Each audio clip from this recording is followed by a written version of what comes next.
Kita lihat firman Tuhan mengenai kebangkitan Tuhan Yesus. Kebangkitan Tuhan Yesus.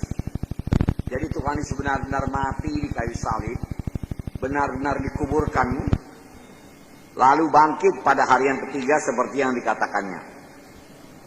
Luar biasa besarnya pengorbanan Tuhan Yesus di kayu salib untuk semua manusia yang berdosa. Tuhan Yesus telah mati di kayu salib supaya kita beroleh hidup yang kekal.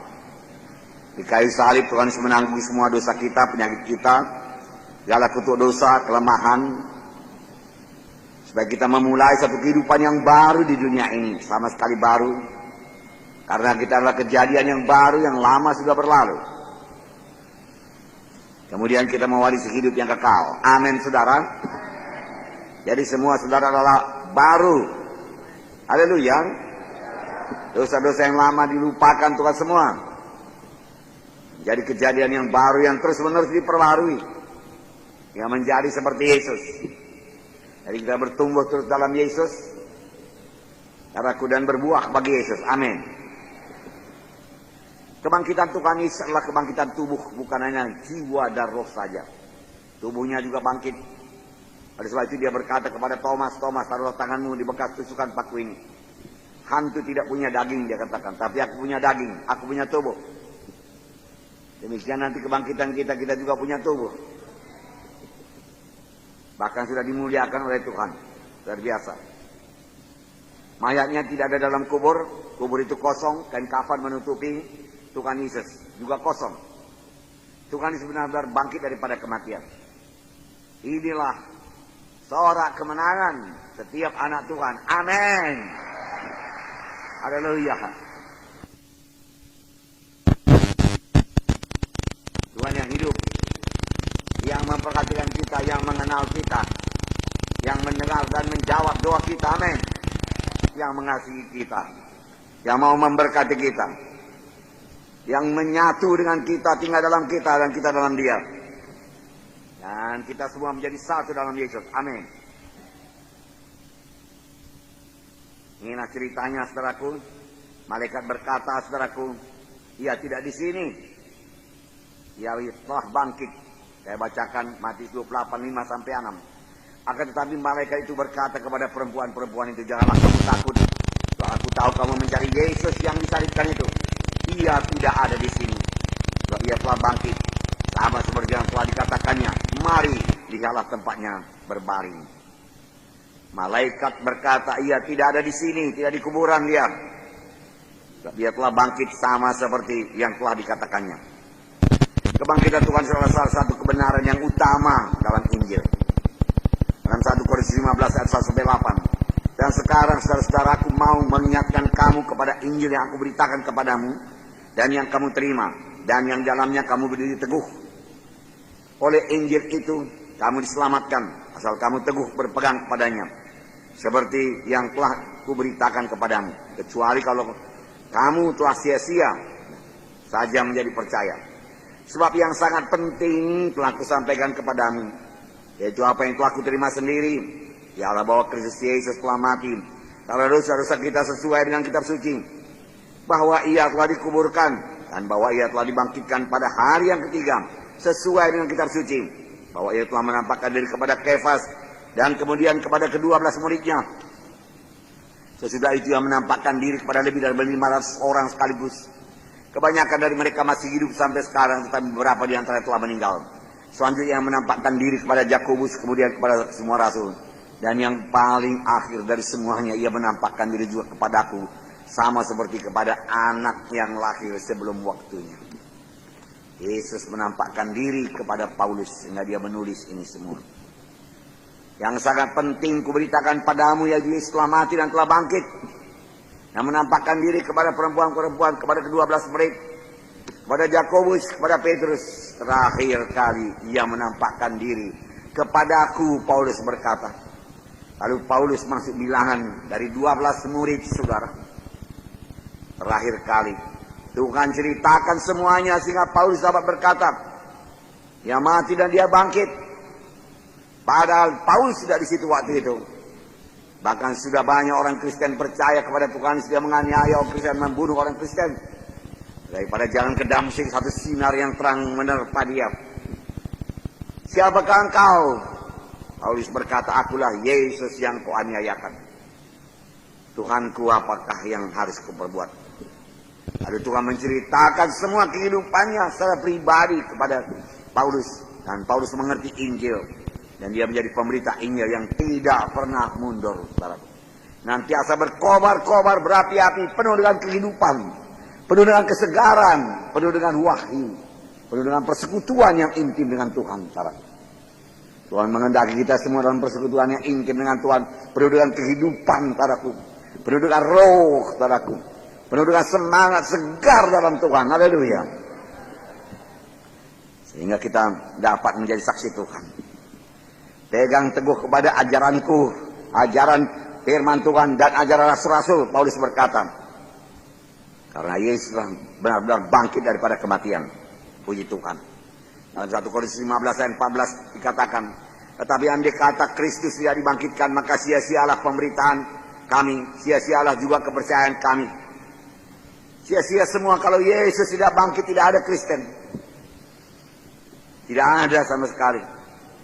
Tidak ada orang diselamatkan, tidak ada dosa diampuni, tidak ada setan diusirkan, saudaraku. Tidak ada kejadian yang baru, tidak ada kelahiran baru, tidak ada baptisan Roh Kudus, tidak ada. Karena hanya satu yang bisa membaptis, yaitu Tuhan Yesus. Hanya dia yang bisa membaptis dengan Roh Kudus. Jadi kalau Yesus tidak dibangkitkan, tidak ada apa-apa hidup ini, saudaraku. Tidak ada sorga bagi kita, saudaraku.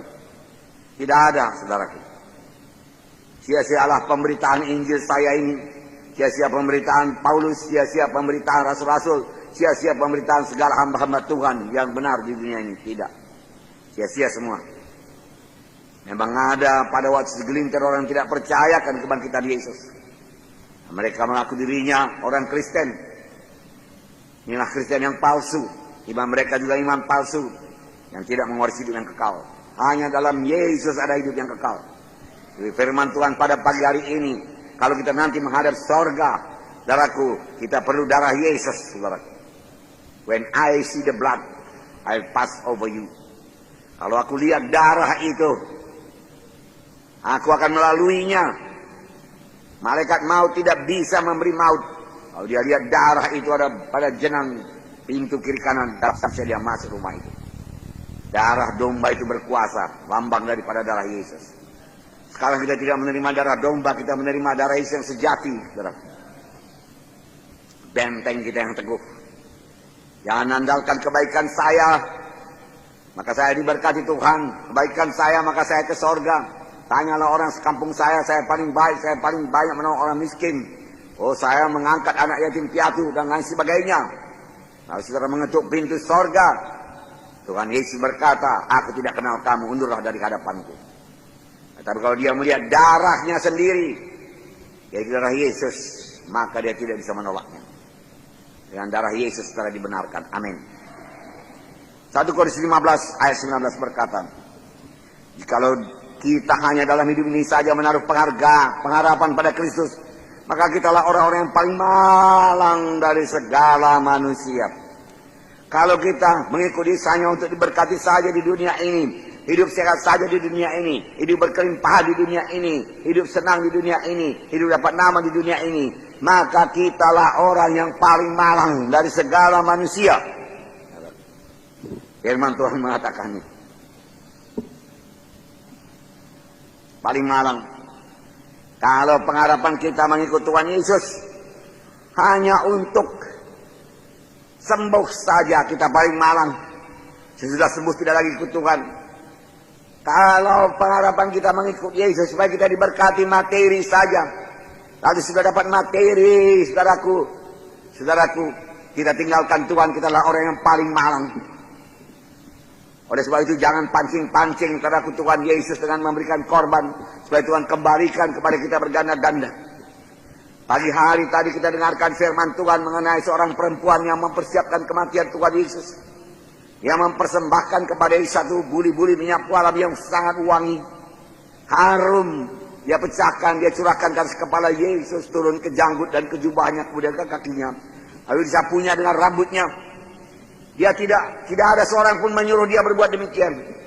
Dia tidak mengharap pujian manusia. Dia tidak mengharap supaya diberkati Tuhan 100 kali ganda, tidak 60 kali ganda, 30 kali ganda, tidak. Itu hanya menyatakan kasihnya kepada Tuhan Yesus. Bahwasanya dia sudah diselamatkan Tuhan Yesus. Itu merupakan penyembahannya kepada Tuhan Yesus. Harus setiap kali kita menyembah Tuhan, jangan dengan tangan kosong. Apakah yang dia dapat? Dia dapat pujian? Tidak. Dia dikritik oleh murid-murid. Murid-murid berkata, kenapa dibuat pemborosan itu, bukankah bisa dijual 300 dinar dan uangnya diberikan pada orang miskin? Tuhan berkata, orang miskin selalu ada padamu, tapi dia ini berbuat demikian mempersiapkan kematianku. Hanya dia yang mempersiapkan kematian Yesus, saudaraku. Dan di mana saja ia diberitakan seluruh dunia, perbuatan-perbuatan ini harus diberitakan. Peringatan akan dia harus diberitakan, makanya saya beritakan.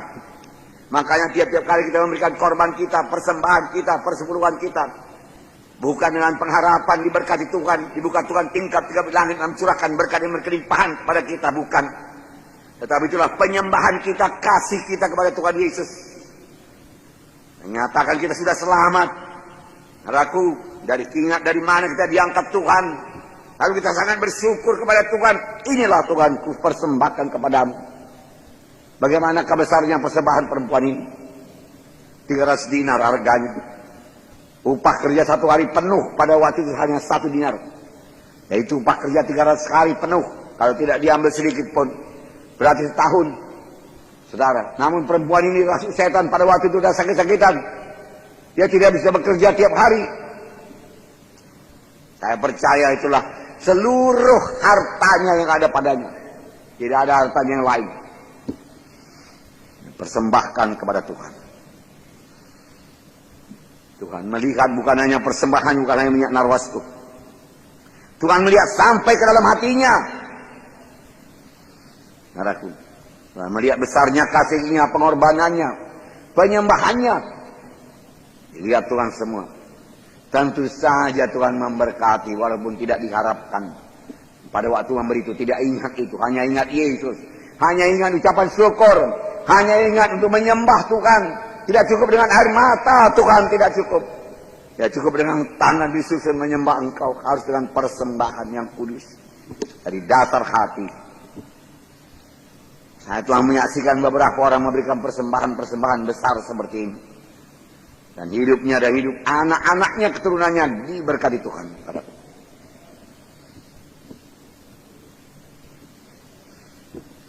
Puji Tuhan. Nah, saudara yang kasih dalam nama Yesus. Jadi kalau pengharapan kita hanya untuk dalam dunia ini saja, seperti berkat-berkat berkelimpahan, seperti harta, hidup senang, bebas daripada penyakit, dalam mengikut Tuhan, maka kita adalah orang yang paling malang. Ada hidup yang kekal, fokuslah kepada hidup yang kekal. Ada rumah di sorga, tahukah saudara? Bahwa saya punya rumah di sorga. Saudaraku. Dan kalau saya meninggalkan dunia ini, saya pindah ke sana. Saudara. Dan saya akan berada di sana selama-lamanya, saudaraku. Dan tidak akan membosankan di sana. Dan saya akan ketemu bolang, saudaraku. Dan bercerita kepadanya apa yang terjadi setelah dia meninggalkan saudaraku. Karena 30 tahun lebih saya bersama-sama dengan dia. Satu rumah. Saudaraku. Tidak hilang itu semua, saudaraku. Itulah yang dituju mengikut Tuhan ini. Bukan supaya aku sukses, supaya aku berhasil, hidupku berkelimpahan. Bukan supaya aku dapat nama masyhur, terkenal. Saudara. Bukan supaya aku dapat istri, dapat suami, bukan.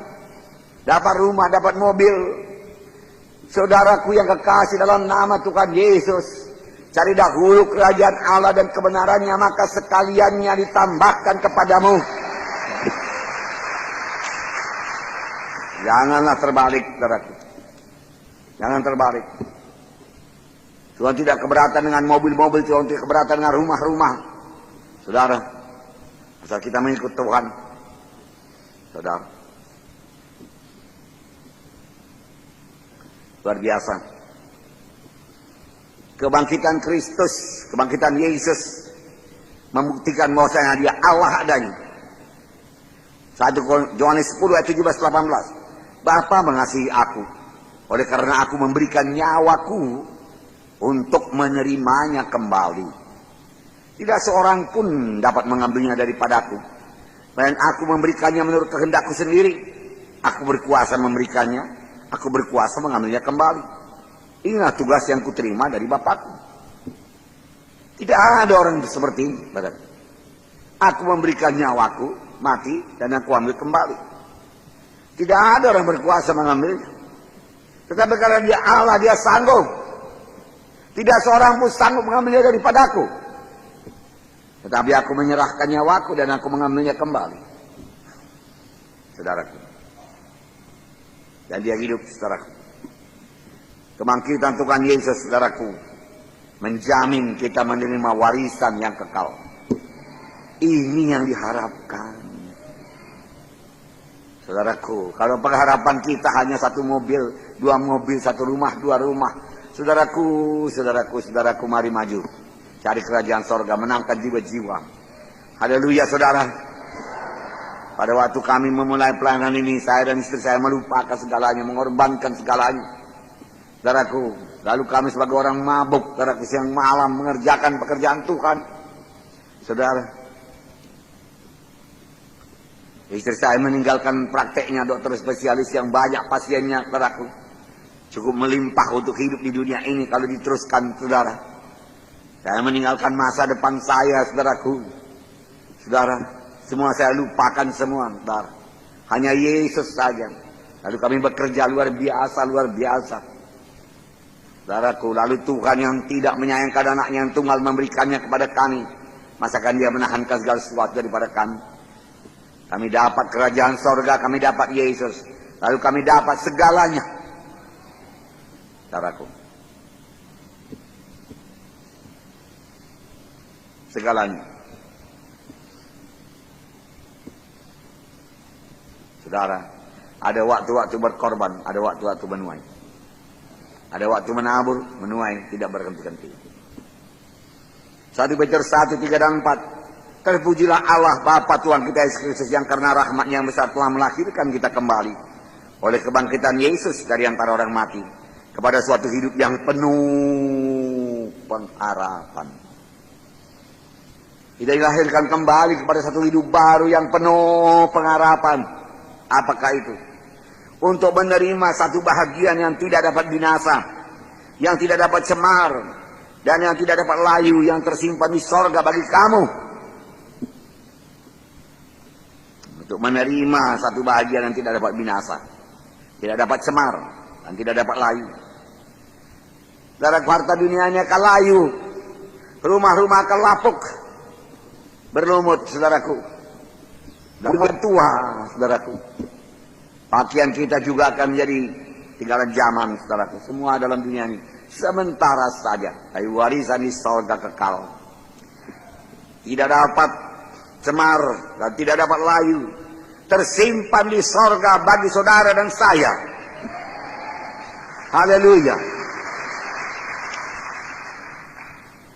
Sebagai warisan, sebagai upah, saudara bekerja buat Tuhan. Saudaraku, upahnya di sorga. Itulah yang kita cari, saudaraku. Yesus mati supaya kita ke sorga, saudaraku. Bukan hanya supaya kita keberkatan di dunia ini saja, hidup baru di dunia ini saja, tidak. Supaya kita ke sorga. Bersama-sama dengan dia kelak. Saudaraku, menampakkan diri Yesus. Wow. Setelah Yesus bangkit daripada kematian, dia tinggal di bumi selama 40 hari dan menampakkan dirinya dan dengan berbicara kepada murid-muridnya dan kepada pengikut-pengikutnya. Pertama yang menampakkan diri kepada Maria Magdalena. Yohanes 20 ayat 13 berkata, kata malaikat itu kepadanya, ibu mengapa engkau menangis? Jawab Maria kepada mereka, Tuhanku telah diambil orang dan aku tidak tahu di mana ia letakkan. Saya sudah berkata demikian, menoleh ke belakang dan melihat Yesus berdiri di situ. Tetapi ia tidak tahu bahwa itulah Yesus. Kata Yesus kepadanya, ibu mengapa kau menangis, siapakah yang kau cari? Maria menyangka orang itu penunggu taman. Lalu ia berkata kepadanya, Tuhan, jikalau Tuhan yang mengambil dia, katakanlah kepadaku di mana Tuhan letakkan dia, supaya aku dapat mengambilnya. Kata Yesus kepadanya, Maria. Maria berpaling dan berkata kepadanya dalam bahasa Ibrani, Rabbuni, artinya guru. Nah, saudaraku, Maria Magdalena kemudian berkata kepada murid-murid, aku telah melihat Tuhan. Murid-murid tidak percaya. Tuhan Yesus, saudaraku, berjumpa dengan beberapa wanita yang kembali dari kuburan berduka cita karena tidak bertemu dengan Yesus. Matius 28 ayat 9 sampai 10. Tiba-tiba Yesus berjumpa dengan mereka dan berkata, salam bagimu. Mereka mendekatinya dan memeluk kakinya serta menyembahnya. Maka kata Yesus kepada mereka, jangan takut, pergi dan katakanlah kepada saudara-saudaraku supaya mereka pergi Galilea. Di sana mereka akan melihat aku. Nah, saudaraku yang kasih dalam nama Yesus, Tuhan Yesus berjumpa dengan dua orang murid menuju Emmaus. Lukas 24, 30, 31. Waktu ia duduk makan dengan mereka, ia mengambil roti, mengucap berkat, lalu memecah-mecahkannya dan memberikannya kepada mereka. Ketika itu terbukalah mata mereka dan mereka pun mengenal dia, tapi ia lenyap dari tengah-tengah mereka. Kemudian Tuhan Yesus berjumpa kepada Thomas, di mana Tuhan Yesus berkata, damai sejahtera bagi kamu. Dan Tuhan Yesus berkata, mengapa kamu terkejut? Apa sebabnya timbul keraguan-keraguan dalam hatimu? Lihatlah tanganku, lihatlah kakiku sendirilah, ini rabalah aku dan dialah. Karena hantu tidak ada daging dan tulang, seperti yang kamu lihat ada padaku. Sambil berkata demikian, dia memperlihatkan tangannya dan kakinya kepada mereka. Kemudian ia berkata kepada Thomas, taruhlah jarimu di sini, dan lihatlah tanganku, ulurkanlah tanganmu, cucukkan dalam lambungku. Jangan kau tidak percaya, melainkan percayalah. Ya Tuhanku, ya Allahku, karena engkau telah melihat aku, maka engkau percaya. Berbahagialah mereka tidak melihat namun percaya, karena iman tidak perlu melihat. Iman tetap percaya kepada firman Tuhan. Dia bersandar kepada penglihatan atau panca indera atau perasaan tubuh. Kalau berdoa rasanya bertambah baik, lalu kita berkata, oh Tuhan mendengarkan doaku. Tidak. Tidak ada tanda apa-apa pun kita berani berkata, Tuhan sudah mendengarkan doa saya. Oleh bilus-bilus, aku sudah sembuh. Aku percaya, aku sudah sembuh. Lalu saudaraku, firman Tuhan berkata, sama sebagaimana imanmu jadi padamu. Tanpa iman mustahil berkenan kepada Tuhan. Iman. Dia berdasar kepada panca indera perasaan kah itu, panca indera mata kah itu, panca indera telinga, mulut, kulit, dan lain sebagainya. Tidak bergantung. Iman hanya bergantung kepada firman Tuhan. Apa sabda Tuhan itu? Ya dan amin. Dan yang paling akhir dari semuanya, yang menampakkan diri juga kepada Paulus, sama seperti kepada anak yang lahir sebelum waktunya. Nah, saudara, ketidakpercayaan murid-murid. Pada mulanya beberapa orang murid tidak percaya akan kebangkitan Yesus, walaupun beberapa perempuan mengatakan kepada mereka telah bertemu dengan Yesus. Murid-murid ini biasa berjalan, fellowship dengan Yesus, bicara, bersekutu intim dengan Tuhan Yesus selama Yesus di dunia ini. Dan Tuhan Yesus berkali-kali mengatakan, paling tidak Tuhan sebut 3 kali mengatakan, anak manusia akan diserahkan kepada tangan orang kafir, mereka akan membunuhnya, tetapi dia akan bangkit pada hari yang ketiga. Tapi nyatanya murid-murid setelah mendengar berita dari perempuan-perempuan yang pergi ke kubur, mereka tidak percaya. Hati mereka keras. Tidak percaya membuat hati dia jadi keras. Jadi keras, jadi berbatu-batu. Saudaraku, lihatlah di sini saya bacakan pada saudara Lukas 24, 9 sampai 11. Dan setelah mereka kembali dari kubur, mereka menceritakan semuanya itu kepada ke-11 murid dan kepada semua saudara yang lain. Perempuan-perempuan itu adalah Maria Magdalena dan Yohana dan Maria ibu Yakobus, dan perempuan-perempuan lain juga yang bersama-sama dengan mereka memberitahukan kepada rasul-rasul. Tetapi bagi mereka perkataan-perkataan itu seakan-akan omong kosong. Nah, mereka tidak percaya kepada perempuan-perempuan itu. Tangkap firman Tuhan kalau diberitakan dari depan. Jangan meluncur saja dia dengan pikiran saudara yang melayang-layang tak sampai kemana-mana, saudaraku. Saudaraku, dengan berbuat demikian saudara tidak dapat apa-apa, iman saudara tidak bertambah-tambah. Dan hati saudara kemudian akan menjadi keras. Tidak bisa lagi dijamah oleh Roh Kudus dan payah untuk bersekutu. Payah untuk berkobar-kobar buat Tuhan, bersemangat buat Tuhan, menyala-nyala buat Tuhan, payah. Murid-murid telah menjadi demikian, saudaraku. Saudaraku yang kasih dalam nama Yesus, syukurlah akhirnya Tuhan Yesus menampakkan diri kepada 11 orang murid tersebut.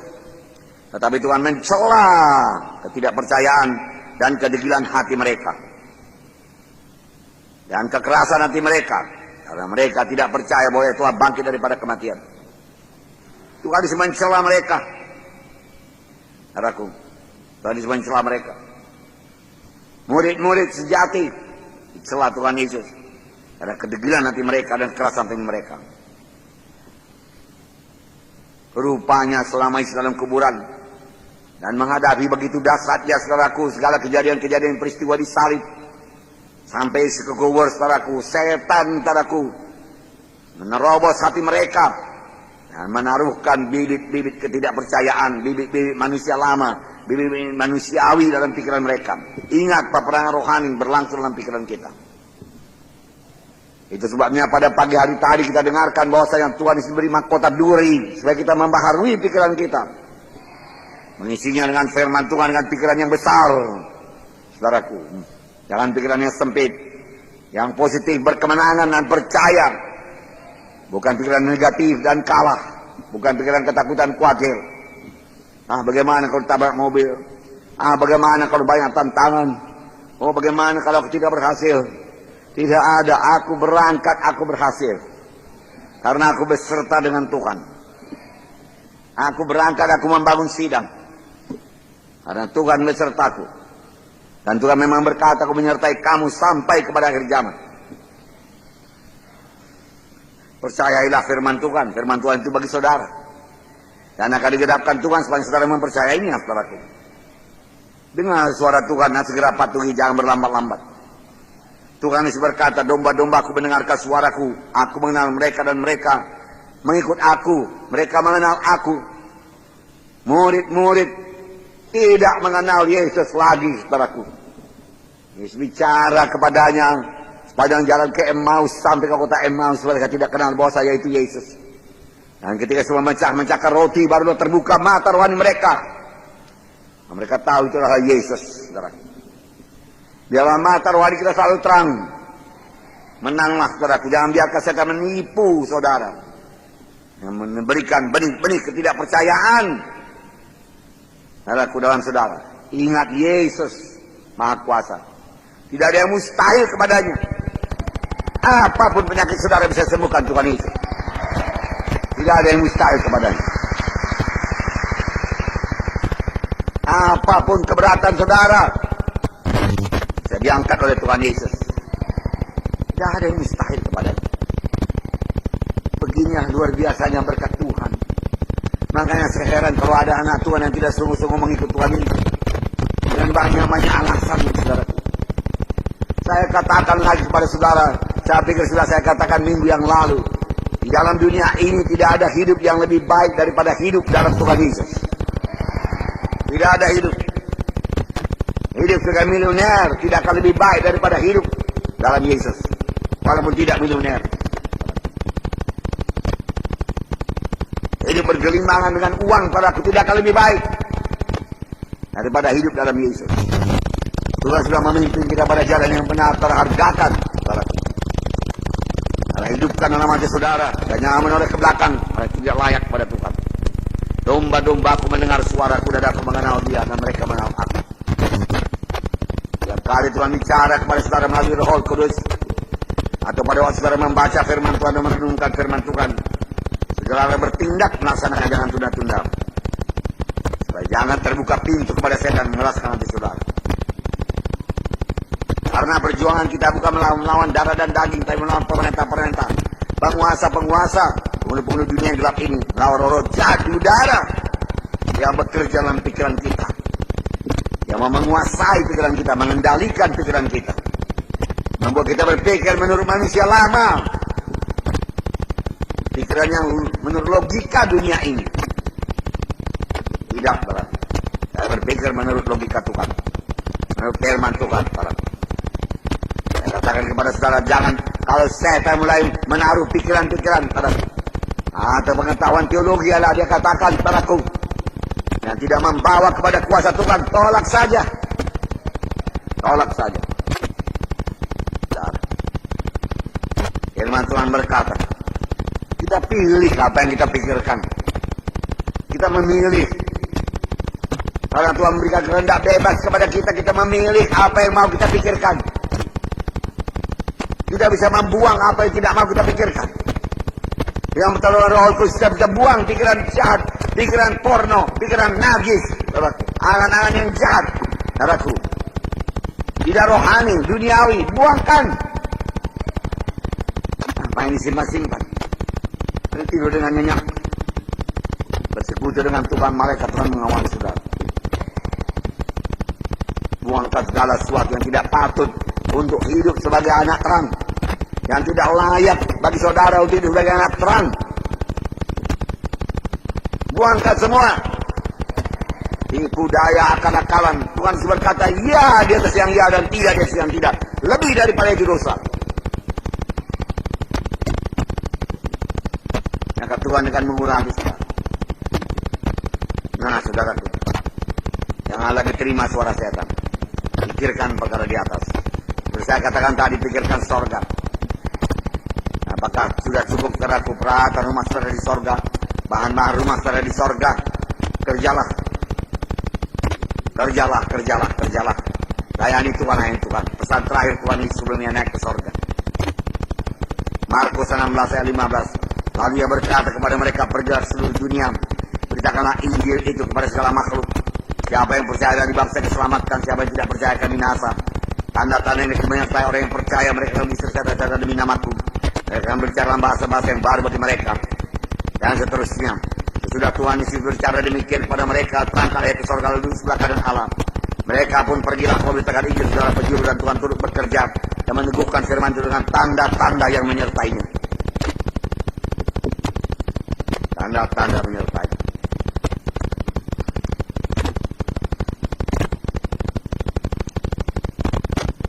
Terangkat saudaraku. Wow. Saudaraku yang kekasih dalam nama Yesus, saya katakan kepada saudara, penginjilan saya yang pertama, saudaraku, pada waktu saya berumur kira-kira 25 tahun, 24-25. Dua orang saja kami, tanpa meeting, tanpa slide, hanya picture roll yang digulung itu. Satu picture roll yang besar itu, yang dahulu permulaan yang kita pakai. Itu saja modal. Tidak ada surat undangan, tidak ada pemberitahuan kepada penghulu, tidak ada. Kami bahkan mencari tempat di mana kami bisa menginjil. Lalu tibalah kami jalan ke Tanah Seribu itu, saudaraku, Simpang 3 namanya. Saya lihat banyak rumah di situ berhenti. Lalu saudaraku, kami saudaraku di sudut jalan itu, saudaraku, dua orang menyanyi, tidak pakai mic. Jadi orang menyangka kami ini orang gila, atau orang dari sorga tiba-tiba turun ke sana. Lalu anak-anak segera kumpul dia, saudaraku. Lalu kami buka picture roll. Pada waktu tidak ada TV. Jadi picture roll itu, saudaraku, adalah hal yang istimewa kepada mereka. Inilah Tuhan Yesus, inilah Musa, inilah Adam, dan lain sebagainya. Wow, terpaku matanya. Lalu kami doakan semua untuk semuanya menerima sebagai Tuhan dan Juru Selamat. Kami doakan supaya dia sembuh, saya dan kuat. Kami doakan orang tua supaya selamat. Selesai. Ada setengah jam. Dan kami suruh mereka pulang, hari sudah menjelang malam. Kami pun mau pulang kondakap, bonceng. Dan juga seorang bapak datang. Om, betulkah Tuhan Yesus itu bisa menyembuhkan? Saudara tahu semangat saya luar biasa. Saya berapi-api. Tentu saja Tuhan Yesus tidak berubah. Tuhan Yesus hidup, Bapak. Dia mau menyembuhkan Bapak. Apakah penyakit Bapak? Mari saya doakan. Bukan saya yang sakit, Om. Anak saya di rumah. Kalau di mana anak Bapak itu? Kami akan doakan. Mari kita masuk ke rumah. Saya akan panggil semua famili saya. Dia tutup kedainya. Ada kedainya sebelah rumah itu kedai. Yang ini tempatnya tinggal, tapi bersatu. Dia taruh tikar padaku. Kira-kira tempo 15 menit 20 orang dewasa kumpul, kaum bapak, kaum ibu. Karena rupanya sudah lama anaknya ini sakit. Dan sudah dibawa ke dokter Hot pada waktu diribinya. Disuntik beberapa kali, tidak sembuh. Tidak bisa jalan, tidak bisa bangkit. Lalu kumpullah mereka semua. Saya pun duduk di tikar, dibuka pintu pun tertutup oleh orang. Hendak kami di luar, sudah dikunci. Saudaraku, kemudian saya berkata kepada bapak itu, gimana